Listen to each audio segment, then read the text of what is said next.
السلام علیکم۔ وعلیکم السلام ورحمۃ اللہ۔ 10-15 دن پہلے جی میں اور منصور ایک گھر بیٹھے ہوئے تھے بخاری صاحب کے، تو وہاں اس نے ایک سوال کر دیا کہ ملکہ وکٹوریہ کو مرزا صاحب نے کوئی خط لکھا تھا، چھپا ہوا ہے جی، جس میں انہوں نے کوئی مدد مانگی تھی اپنی، چھپا ہوا خط ہے جی کتاب کی شکل میں، وہ اس میں مدد تو کوئی نہیں مانگی، کہیں بھی کبھی بھی نہیں مانگی، ایک ذرے کی بھی نہیں مدد مانگی، وہی وہ وضاحت میں بتاتا ہوں۔ حضرت مسیح موعود علیہ السلام نے ملکہ وکٹوریہ کی تعریف بہت کی اور ایک کتاب بھی شائع کی، باقاعدہ طبع کرائی، تحفہ قیصریہ اس کو بھیجی، اور اس میں ملکہ وکٹوریہ کی حکومت کی بہت ہی تعریف کی گئی، اور اس تعریف کے نتیجے میں علماء نے یہ کہنا شروع کر دیا کہ دیکھ لو یہ تو اقراری مجرم بن گیا ہے، نعوذ باللہ، اور ہم جو کہتے تھے کہ انگریزوں کا پودا ہے، ثابت ہو گیا انگریزوں کے ایجنٹ ہونا، کیونکہ اس میں ایسی تعریف کی گئی ہے اور اپنے خاندان کی، جو سابقہ خاندان تھا، اس کی خدمات کا بھی ذکر کیا گیا ہے، اور اس پر لوگوں نے کہا کہ یہ تو خود کاشتہ پودا ہونا ان کا ثابت ہو گیا، اپنے منہ سے اقرار کرتے ہیں کہ خاندان جو ہمارا تھا وہ خود کاشتہ پودا تھا۔ یہ ہے وہ قصہ جو آپ کو بیان کرنا چاہتے تھے، کوئی الگ پرائیویٹ خط نہیں تھا۔ اس میں 2-3 پہلو ہیں تفصیلی جواب تو میں اس کا دے چکا ہوں ایک خطبے کی شکل میں، کیونکہ حکومت پاکستان نے جو سو کالڈ وائٹ پیپر ہمارے پہ الزامات کا ایک بلندہ شائع کیا تھا، اس میں ایک یہ بھی اعتراض تھا، تو جو میں نے خطبات دیے جواب میں، اس میں ایک خطبہ اسی کام کے لیے وقف ہے، اس کو آپ لے کر یہاں چھپا ہوا موجود ہوگا اور تفصیل سے لے کے پڑھ لیں اس کو، لیکن مختصراً میں بعض پوائنٹس رکھنا چاہتا ہوں سامنے۔ نمبر 1، جس خاندان کے متعلق کہا کہ خود کاشتہ پودا ہے، اس خاندان میں ایک بھی احمدی نہیں تھا، اس خاندان میں سے۔ حضرت مسیح موعود علیہ السلام کے زمانے سے پہلے کا خاندان ہے۔ جس طرح انگریزی حکومت سے تعلق رکھنے والے بعض خاندان کثرت سے اور بھی تھے جو پنجاب میں پھیلے پڑے ہیں، اور آج بھی وہ بڑے معزز خاندان شمار ہوتے ہیں، ٹیوانا فیملی وغیرہ اس قسم کے لوگ ہیں بہت سارے، جن کو بڑی بڑی جائیدادیں بھی ملی، بڑی زمینیں ملی، اور اس وقت اکثر جاگیردار ہندوستان میں جو مسلمانوں میں سے ہیں، یہ وہی ہیں جنہوں نے انگریزوں کی خدمتیں کی اور انہوں نے ان کو مستحکم کیا اور اس کے جواب میں انعام پائے۔ حضرت مسیح موعود علیہ السلام کے آبائی خاندان میں اگر ایسے لوگ تھے کہ جو انگریزوں کے ساتھ تعاون کرنے والے اور ان کی خدمت کرنے والے تھے، تو اس کے نتیجے میں اگر غدار کہنا چاہیے ساری اولاد کو، تو پھر جتنے یہ خاندان ہیں سب کی اولاد غدار شمار ہونی چاہیے۔ وہ تو بعد میں سربراہ بن گئے تمام سیاسی امور کے، اور اس وقت معزز ترین خاندان ہیں جو سیاسی رسوخ بھی سب سے بڑا رکھنے والے ہیں۔ لیکن یہی بات ابھی ختم نہیں ہوگی، بہت دلچسپ باتیں اور بھی ہیں جو اس میں نے نہیں کہی، اب میں آپ کو بتا رہا ہوں۔ وہ علماء جنہوں نے انگریزوں کی تعریفیں کی اس زمانے میں اور پھر جاگیریں بھی پائیں، وہی علماء سب سے زیادہ جماعت احمدیہ کے مخالف ہیں یا ان کے ماننے والے ہیں۔ تو اگر وہ غداری تھی اور انگریز کا خود کاشتہ پودا ہونے کا اقرار تھا، تو ان سارے علماء اور ان کے ماننے والوں چیلوں کو بھی غدار اسلام قرار دینا چاہیے اور انگریز کا خود کاشتہ پودا قرار دینا چاہیے، ورنہ ناانصافی ہوگی۔ جس چھری سے ایک گلا کاٹتے ہو پھر اس سے دوسرا بھی کاٹ کے دکھاؤ، کیونکہ حالات وہی ہیں بالکل۔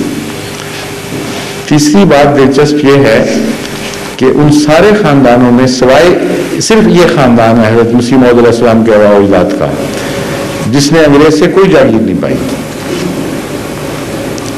عجیب خود کاشتہ پودا ہے کہ باقی خاندان جو تعریف کریں ان کو تو دولتیں میسر آئیں، جاگیریں ملیں، حضرت مسیح موعود علیہ السلام جس کا ذکر کر رہے ہیں جس خاندان کا، اس کو نہ صرف یہ کہ ایک کوڑی کی بھی جائیداد یا جاگیر کسی قسم کی انگریز کی طرف سے نہیں ملی، بلکہ وہ گاؤں جو ان کے قبضے میں تھے 70 گاؤں وہ بھی ضبط کر لیے گئے. صرف 4 گاؤں رہے حضرت مسیح موعود علیہ السلام کے آباء و اجداد کی طرف سے جو ہمارے خاندان کے قبضے میں تھے. اور حضرت مسیح موعود علیہ السلام کے والد نے آپ کو ان مقدمات کی پیروی کے لیے رکھا ہوا تھا جو انگریزی حکومت پر تھے کہ ہماری جاگیر جو کھوئی ہوئی ہے واپس کرو. یہ تو ہمیں مغلوں کے زمانے میں 300 سال سے ملی ہوئی تھی، انگریزوں نے نہیں دی تھی، بابر کے زمانے میں ملی تھی. اور ایک بھی اس میں سے گاؤں واپس نہیں کیا،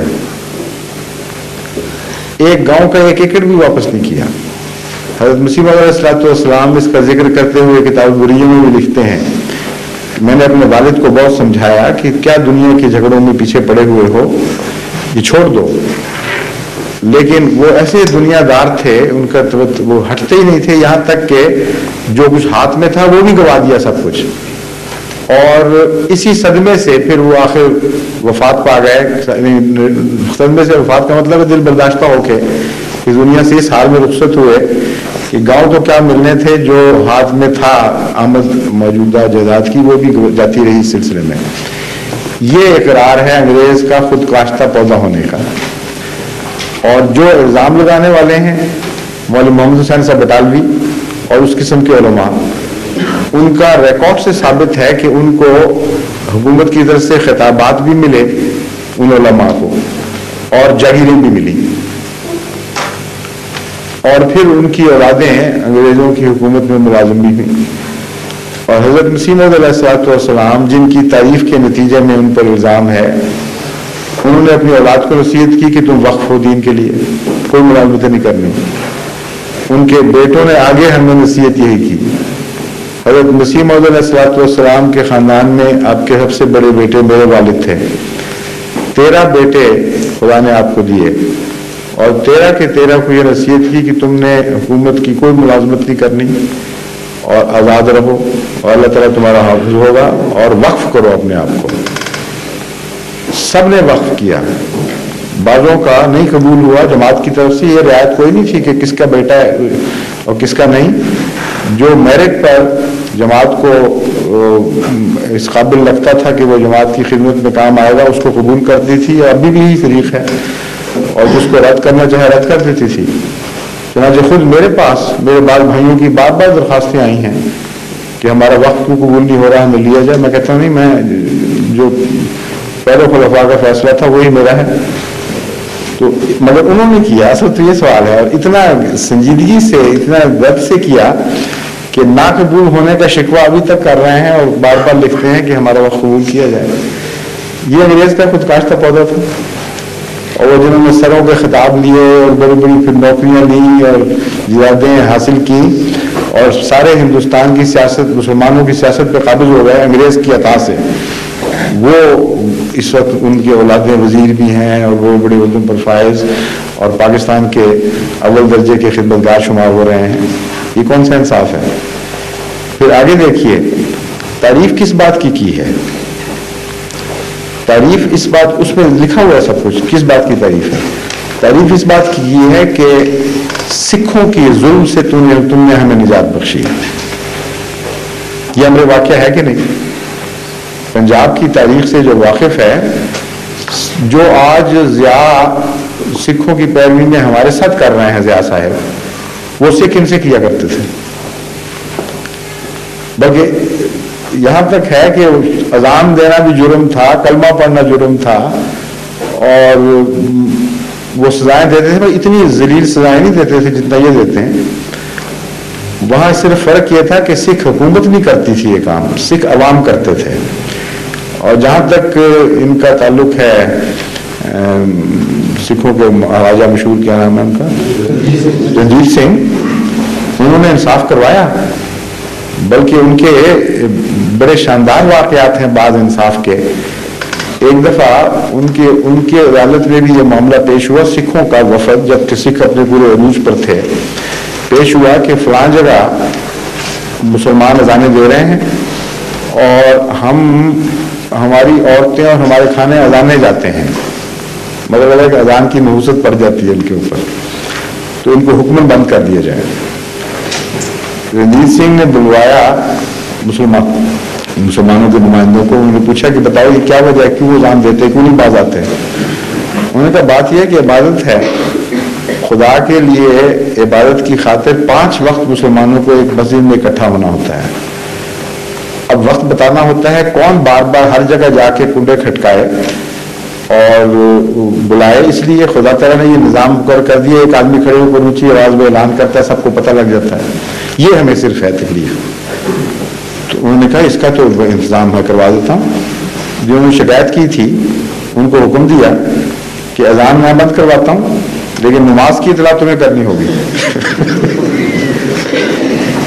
جس کو آپ سکھ کہتے ہیں، ایسا والا فیصلہ ان کو بتا دیا کہ کس طرح ظلم کر رہے ہو، اور پابند کیا حکومت کی طرف سے کہ 5 وقت ہر مسلمان کا دروازہ کھٹکانا ہے، سکھوں نے انتظام کرنا ہے اور ان کو کہنا ہے کہ جی نماز کا وقت ہو گیا ہے، اور صبح سورج سے پہلے وہ اٹھنے کی بھی عادی نہ ہو یا ہوں گے۔ بہرحال خیر چند دن کے بعد وہ وفد آ گیا سرکار کی خدمت میں پیش ہونے کے لیے کہ جی ہمیں معافی دیں، اذان جاری کروائیں، ہم نہیں یہ معاہدہ پورا کر سکتے۔ اس سے بھی زیادہ جہالت کی باتیں اب پاکستان میں ہو رہی ہیں۔ اگر کوئی ایسے ظلم کے اوپر جو اس وقت مسلمانوں پر تھا اس سے کوئی نجات بخشتا ہے تو مسلمانوں کا فرض نہیں ہے کہ وہ اس کا شکریہ ادا کریں؟ اتنی ذلیل حالت تھی مسلمانوں کی دوسری سیاسی امور میں، ہر بات سے وہ کاٹے گئے تھے، ہر طرح کے مظالم ہو رہے تھے، ان کی جائیدادیں جس وقت چاہے کو قبضہ کر لے، جس وقت چاہے چھین لے۔ یہ تو رنجیت سنگھ نے بڑا احسان کیا کہ اس نے کچھ حد تک امن پیدا کیا، لیکن اس کے جانے کے بعد پھر وہی شروع ہو گیا تھا، مطلق العنانی آئی، بڑے بڑے مظالم ہو رہے تھے۔ انگریز نے آ کے انصاف قائم کیا کہ نہیں، یہ بحث ہے۔ دوسرا، مسجدیں واپس دلوائیں مسلمانوں کی، ان کے اذان کے حق قائم کروائے، ان کے عبادت کے حق قائم کرائے، ان کو تبلیغ کا حق دیا، یہ ذکر ہیں۔ اور مسجدوں کے متعلق لکھا ہوا ہے کہ کتنا بڑا احسان ہے حکومت کا کہ مسلمانوں کو، جو احمدی مسجدیں نہیں تھیں، عام مسلمان مسجدیں واگزار کرا دی، اور فلاں جگہ واقعہ بھی لکھا ہوا کہ ہندوستان میں فلاں جگہ، دوسری جگہ بھی جہاں یہ کیس ہوا مسجد کا، ہندوؤں کا دباؤ بھی تھا، لیکن اس حکومت نے شرافت اور انصاف کا نمونہ دکھایا اور مسلمانوں کی مسجد ان کو واپس کروائی، اس کے حقوق دلوائے۔ اس بات کا شکریہ ادا ہو رہا ہے۔ یہ عجیب ہے آج کل کا رواج، سیاسی رہنماؤں کا بھی دوسروں کا بھی، وہ سمجھتے ہیں کہ چاہے انصاف کا بھی خون ہو رہا ہو، انگریز کو گالی دینا ثواب ہے۔ جہاں سچی بات ہے وہاں تعریف کرنی چاہیے، جہاں ظلم ہے وہاں اس کی مخالفت کرنی چاہیے۔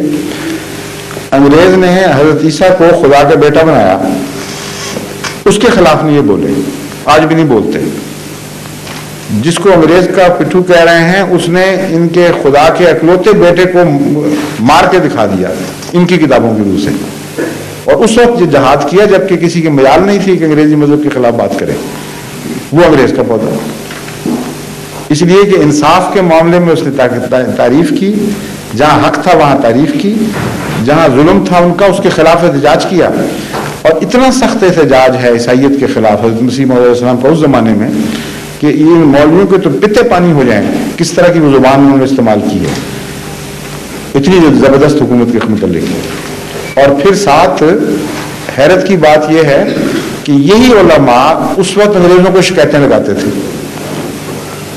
کہ یہ تو خونی مہدی ہے، اس نے مہدی ہونے کا دعویٰ کر دی، یہ تمہاری حسنت کو تباہ کر دے گا، اس کی باتوں میں نہ ہو۔ جب یہ شکایتیں گئیں اور میں جب سکھوں کے بعد تم آئے ہو تو جن مسلمان خاندانوں نے تمہارا ساتھ دیا ان میں پیش وہ تھا، اور پھر بغیر اجر کے اس نے کام کیا ہے، باقیوں کو تو تم پیسے دے کر یا جائیدادیں لے کر لیتے تھے۔ اس وقت مسلمانوں کے خلاف کوئی مفاد نہیں تھا انگریز کے ساتھ، سکھ مقابل پہ تھے، ان سے نجات بخشنے کا معاملہ تھا۔ مسلمان خاندان جو سمجھدار تھے اور مسلمانوں کے مفاد کو سمجھتے تھے، طبی طور پر انہوں نے انگریز کو ساتھ دینا تھا، اس میں کون سی خلاف عقل بات ہے، ان کا کوئی جرم نہیں تھا۔ یہ واقعہ چل رہا ہے، اور لکھنے کی ضرورت یہ پیش آئی کہ حضرت مسیح علیہ السلام خود فرماتے ہیں کہ علماء جا کر میرے متعلق بدظنیاں پھیلاتے ہیں، میرے متعلق میری طرف وہ تعلیم منسوخ کرتے ہیں جو میری نہیں ہے، خود ان کی اپنی ہے۔ فرمایا میں خونی مہدی کا تصور رد کرتا ہوں، میں قائل ہی نہیں کسی خونی مہدی کا۔ اسلام تلوار کے زور سے نہ پہلے پھیلا تھا نہ اب پھیلا ہے۔ اس کا جو جہاد کہتے ہیں جس کو یہ میں قرآن کی روح سے رد کر رہا ہوں اور ثابت کیا کہ میں تو کتابیں لکھی ہیں اس غلط عقیدے کے خلاف۔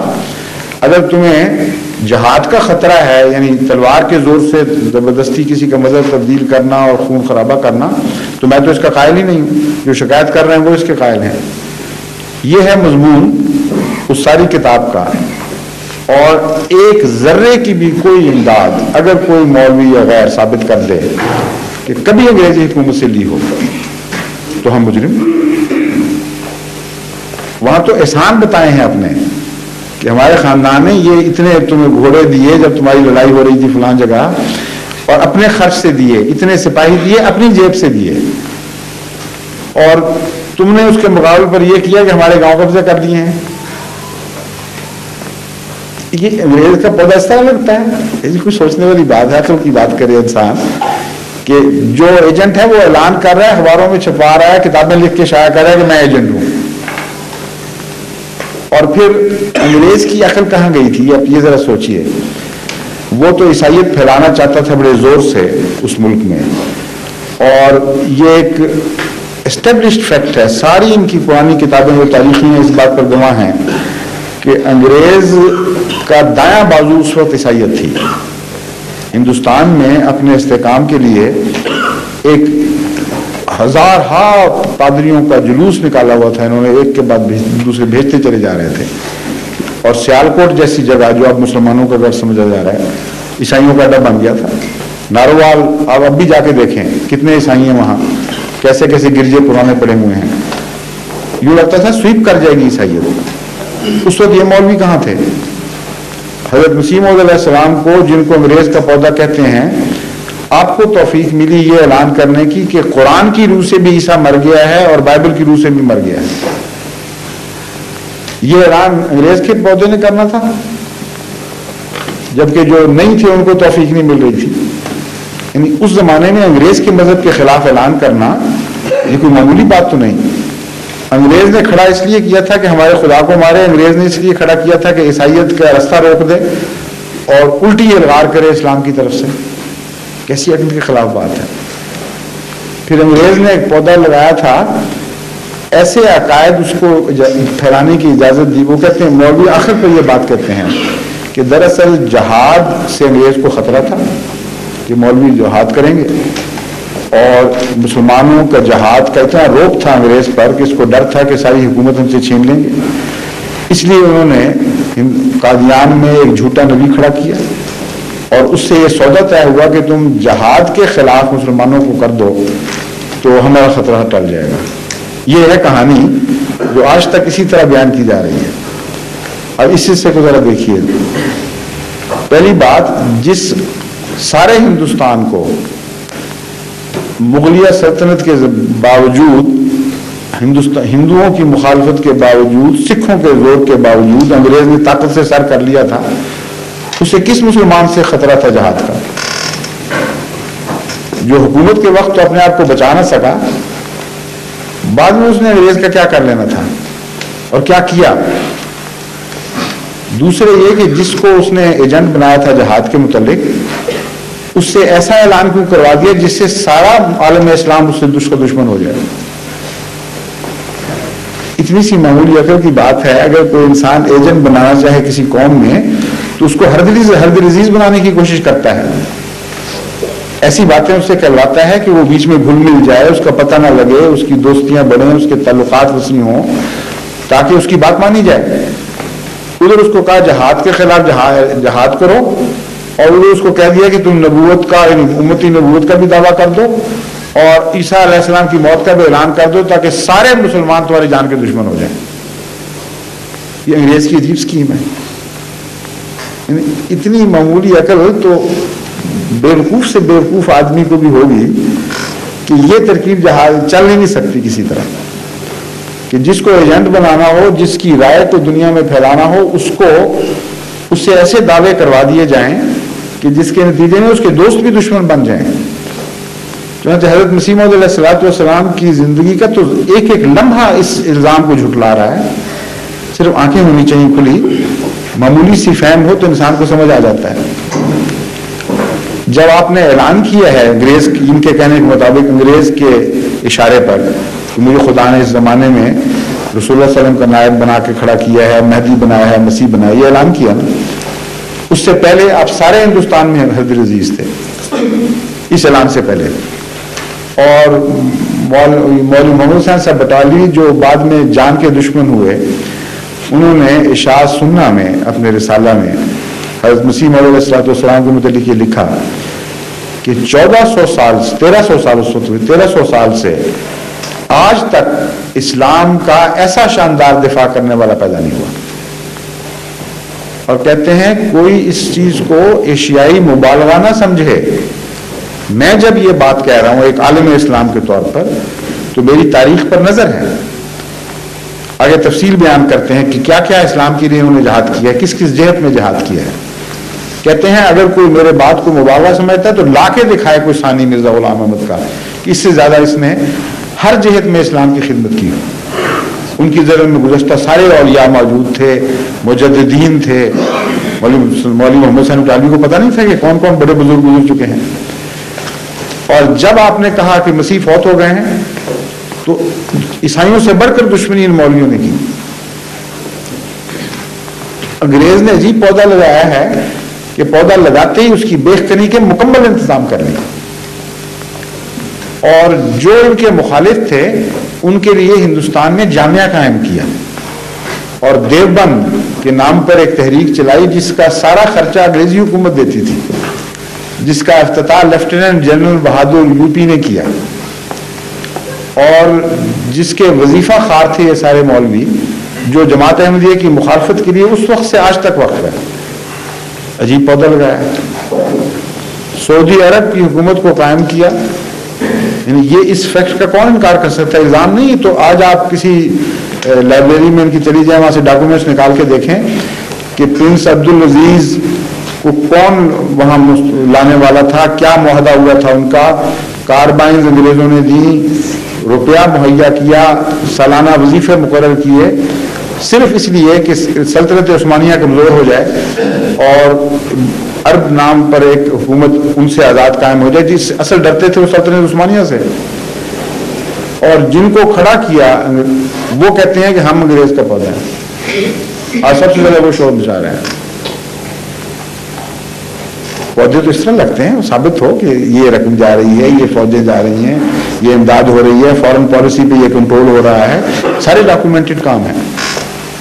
ان کا معاہدہ پڑھیں تو حیران ہو جائیں گے کہ کتنا ظالمانہ معاہدہ ہے ایک مسلمان حکومت سے انگریز کا، اور وہ مسلمان فرقے سے، اور اس فرقے کو وہاں حکومت دلا کے چھوڑتی ہے. انگریزی حکومت ہر قسم کی امداد کرتی ہے.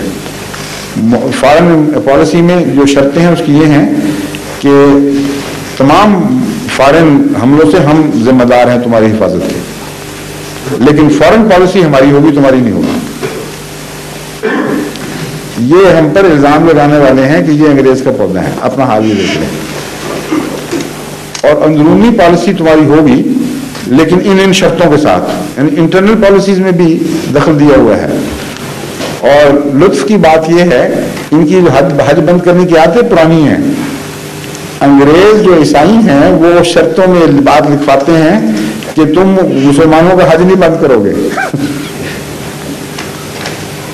اندازہ کریں آپ، یہ لکھی باتیں ہیں، چھپی یہاں کتاب ہے وہ ہیٹی کی دی عربس اور فلبی کی جو تازہ چھپی ہے. ہاں وہ بھی ہوگی. اگر آغا صاحب دیکھنا چاہیں تو ایک ابھی جانے سے پہلے آپ کو دکھا دیں گے ڈاکومنٹڈ پروف. بڑا ظلم کرتے ہیں. صرف یہ کہ جو شخص سچائی رکھتا ہے، جو انصاف رکھتا ہے، وہ تو اس بات سے قطع نظر کہ دنیا کیا سمجھتی ہے، جہاں انصاف کا تقاضا وہ پورا کرے گا، اس کی وہ تعریف بھی کرے گا جو صحیح ہے. اس پر کسی سے نہیں وہ ڈرتا. حضرت مسیح علیہ الصلوۃ والسلام کی یہ بے خوفی بتا رہی ہے کہ آپ معصوم تھے. آپ کو اسلام سے صرف وفات ہی، باقی چیزوں کے اوپر کوئی پرواہ نہیں تھی. دنیا کے شہرت کے لیے آپ نے نہ اپنا کبھی مسلک بدلا، نہ اسے کبھی چھپایا، نہ پرواہ کی کہ کوئی اس سے کیا کہتا ہے. یہ انتہائی جرأت مندانہ فعل ہے. یہ ان کو نظر نہیں آتا، ان دنیا داروں کو. بحیثیت سیاستدان آپ کو پتہ ہونا چاہیے کہ ایک غلط بیان آپ دے دیں غلطی سے سمجھ کے کہ میں پاپولر ہو جاؤں گا، اور لوگ مخالف ہوں تو ہزار ہیلے کرتے ہیں بعد میں کہ نہیں جی یہ اخباری نمائندے نے غلط سمجھا تھا مجھے، میں یہ نہیں کہنا چاہتا تھا، یہ کہنا چاہتا تھا. مرزا صاحب سے اگر ایسی کوئی غلطی ہو گئی تھی کہ جس سے دشمن ہوئے مسلمان نعوذ باللہ من ذالک غلطی سے، تو توبہ کرتے، الٹا آگے بڑھنا شروع ہو گئے. ہر وہ بیان دیا جو لوگوں کو کڑوا لگے. یہ تو مرد انسان کیا کرتا ہے جو اصولوں پر قائم ہو اور کسی دنیا والے سے خوف نہ کرتا ہو. اس لیے جرأت سے اس وقت تعریف کرنا بھی ایک آپ کی بہادری تھی، اور یہ رسول اللہ صلی اللہ علیہ وسلم کی سنت تھی. حضرت صلی اللہ علیہ وسلم نے یہ بات سکھائی کہ من لم یشکر الناس لم یشکر اللہ، کہ جس نے بندے کا شکر نہیں کیا اس نے خدا کا بھی شکر نہیں کیا. آپ کا شکر مندی کا جذبہ ایسا عظیم الشان تھا حضرت صلی اللہ علیہ وسلم کا کہ ایک جنگ کے موقع پر فتح مکہ کے بعد جب قیدی آئے تو ان میں حاتم کی قوم کے قیدی بھی تھے، حاتم کی بیٹی بھی تھی. حضرت صلی اللہ علیہ وسلم نے یہ پسند نہیں کیا کہ حاتم جس نے جو لوگوں پر احسان کیا کرتا تھا اس کی قوم کو غلام بنائے، اور فرمایا کہ یہ جذبہ احسان مندی کے خلاف ہے. اس نے انسانوں پر احسان کیا تھا، میں احسان اتارنا چاہتا ہوں. اور فرمایا کہ اور اس طرح ترکیب کی کہ یہ تو نہیں کہہ سکتے تھے زبردستی سب کو کہ تم اپنے حصے کے قیدی چھوڑ دو، اپنے حصے کے ان کے مال چھوڑ دو. یہ بھی پسند نہیں کرتے تھے زبردستی کرنا دوسروں پر. آپ نے اعلان کیا کہ جو کچھ میرے حصے کا میں معاف کرتا ہوں، ہر قیدی میرا آزاد، ہر مال میرا ان کو واپس. تمام صحابہ نے اعلان کر دیا کہ ہم اس میں سے کچھ نہیں لیتے، سارے قیدی آزاد اور سارا مال واپس. یہ احسان مندی اپنے آقا سے سیکھی تھی مسیح موعود علیہ السلام نے. نعوذ باللہ کسی مولوی کے چلے تو نہیں تھے کہ احسان ہو، چاہے ساری عمر کے بھی احسان ہو کسی کے، جب آنکھ بدلنے چاہیں پرواہ نہیں کرتے کوئی. بھٹو سے انہوں نے یہی کیا. ایک وقت کہا کہ 74 میں ان کے خلاف فیصلہ کرو، ساری عمر تمہیں امیر المومنین کہیں گے اور تمہاری حکومت کو استحکام بخشیں گے، ہمارا وعدہ ہے یہ کریں گے وہ کریں گے. 4 دن بھی وفا نہیں کی. ضیاء الرحمان صاحب کو کہا، اور جب وہ قلم سے اس کے دستخط کروائے اور سب کچھ، تو اس وقت ان کی تعریف کے کلابے جو بنائے انہوں نے پڑھے تو صحیح. آپ نے تو وہ شاندار کام کیا ہے جس طرح مولوی ثناء اللہ نے کہا تھا نا، اس سے ملتے جلتے الفاظ. اس نے تو حق پر مبنی کہے تھے، انہوں نے تو ظلم کی راہ سے کہے. کہتا ہے کہ آپ نے تو وہ کر دیا جو کبھی کوئی نہیں کر سکا، اور اب اتنی گندی گالیاں دے رہے ہیں یہ سارے ملک کہ وہ پڑھی نہیں جاتی. میں تو جو رپورٹیں آتی ہیں تو حیران ہو جاتا ہوں کہ یہ انسانیت ہے، یہ شرافت ہے. کوئی مغلظات نہیں چھوڑتے. کہتے ہیں وہ تم ہندوستانی فلاں، کنچنی کے عاشق، تم فلاں تم فلاں، تمہارے اندر یہ باتیں، تمہارے اندر وہ باتیں، تم تو دہریہ درجہ اول کے، تمہارے دین سے کوئی تعلق ہی نہیں، تو ہم تو یہ کریں گے تمہارے ساتھ اور وہ کریں گے. یہ حال ہے لوگوں کا. ان کو شکر مندی کا کیا پتا. اس لیے اگر بولیں گے تو ہم تو معذور سمجھتے ہیں. جس نے انسانیت رسول اکرم صلی اللہ علیہ وسلم سے سیکھی ہو وہ تو وہی کرے گا جو آقا کرتا تھا.